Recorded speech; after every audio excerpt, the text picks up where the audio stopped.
How to pin WhatsApp chat. That's what I will show you in this video. But before we begin, make sure to subscribe to the channel and ring the bell to get notified whenever a new video is uploaded. With that said, let's get started. Now the process is very easy and simple, so just follow these steps.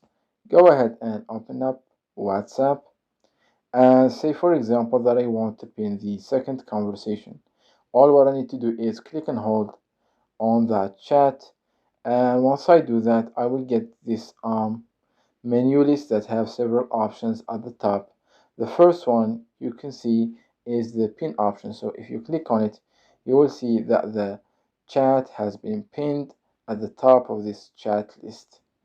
It's that easy and simple.